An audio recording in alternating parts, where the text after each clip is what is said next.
BXB. It's in the game! Was you that set the spirit free. Oh, hi guys. You caught me rocking out pretty hard here today, but that's okay. I rock out 24/7, so you're not really interrupting anything. As you can probably tell from the wicked sick VHS filter I've got in this video, I'm kind of feeling in a retro mood today, which is a good thing because I'll be reviewing Dini's Kickoff Revival for PS4. Dini. Now, his name might make it sound like he's a cartoon dinosaur from the 80s who cracks wise and rides a skateboard, but he's actually the original developer of the Kickoff games. How much involvement he's had in this game, I'm not entirely sure. But anyway, I'm kind of the best and worst person to be reviewing a football game because, for the first thing, I don't like football, and actually people who do like football, I regard them with a mixture of hatred and suspicion. Suspatred. But anyway, I do play the occasional football game, and my favourite football game of all time is actually Sensible Soccer. Sensible Soccer was the spiritual follow-up, really, to Kickoff. So when the editor of BXB gave me this game to review, it was with some trepidation, but I was kind of looking forward to it. So without further ado, let's take a look at Dini's Kickoff Revival. So the first thing to notice is with Kickoff, it has got a pretty minimalist front end. As soon as you start the game, you've got two options, play and practice. And I really like that. Sports games are kind of notorious for having unwieldy front ends. So yeah, I want to click and go. So the practice is just that, to be honest. It's not a tutorial. As you can see from the video, you've got a few options around the pitch.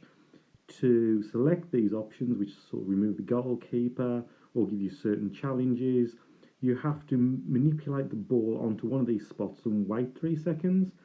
In practice, that's a little bit difficult, not least because the ball, trying to dribble the ball in kickoff is close to impossible unless you move at a snail's pace. Now, I know in the original Kickoff, yeah, the ball didn't exactly glue itself to your feet, but it really is impossible. What actually happens if you try and run at any speed is that you kick the ball a few paces ahead of yourself continuously. It makes it really hard to dodge other players. I'll pause the game here because I was trying to find the controls as well. It doesn't give you any kind of tutorial, like I said, and you have to work out everything for yourself. It did take me a while to work out that one button does everything. It heads the ball, it passes, it shoots, and it also does this really weird strafing maneuver. Now, this does stick the ball to your feet, but you move agonisingly slowly, and it looks really strange. I've never seen this in the probably 3 football matches I've ever watched in my life. I've never seen anybody move crab-like sideways while dribbling a ball. As you can see, this is me trying to get the ball onto the score from centre. Then I accidentally knocked the ball out of the centre circle, which means I've automatically failed that challenge, despite the fact he said it was giving me 30 seconds to complete that challenge. Suffice to say, the practice mode reveals most of this game's weaknesses straight away. I'm going into play mode here now. You've got 1 player, 2 player, European Cup and net play. Pretty Spartan, as you can see. I do get the impression that this game was rushed out to capitalise on the European Cup because, these are the only options. European Cup, well, it pretty much does what you think it would do. It's a European Cup. Playing against the computer is pretty arduous. You can just take a look at the weird polygonal buildings around the stadium and the crowd effects, which are so horrible. I really wish they hadn't bothered at all. They should have just left it blank. There's very little crowd noise. When you do get crowd noise, it's the same 3 seconds repeated.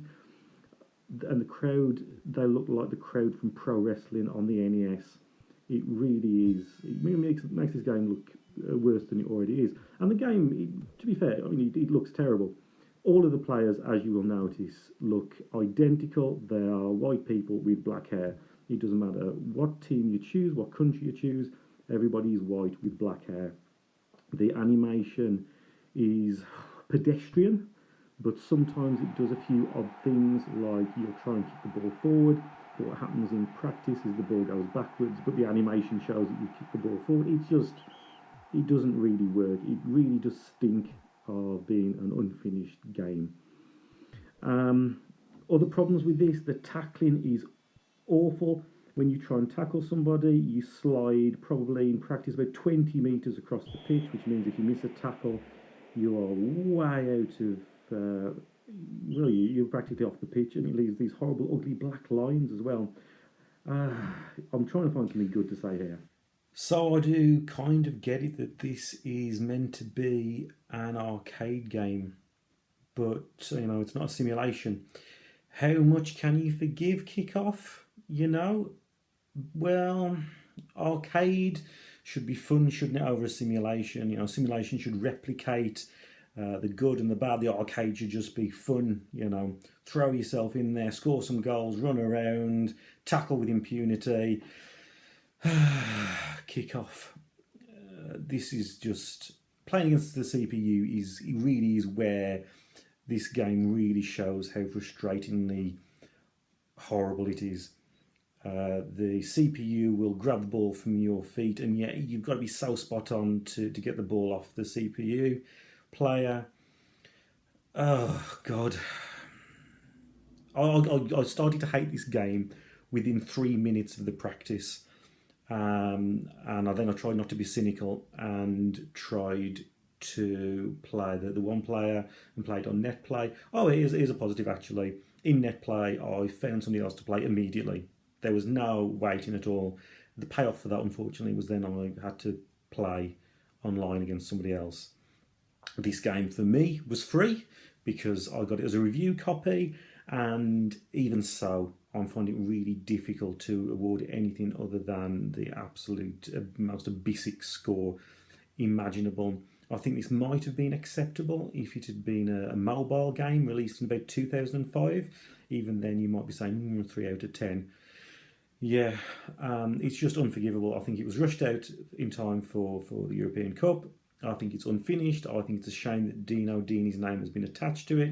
I'm sure the developers meant well, but perhaps the publishers just wanted something out there that would make some money, shovel some crap onto the player and move on. Do not play Kickoff Revival, even if you get it for free.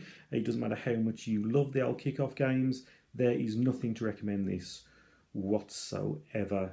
And it hurts me to say that. I don't really like to give negative reviews because I do respect any amount of work that goes into a game, but this is crap. That's the only word for it. So Kickoff Revival, no thank you.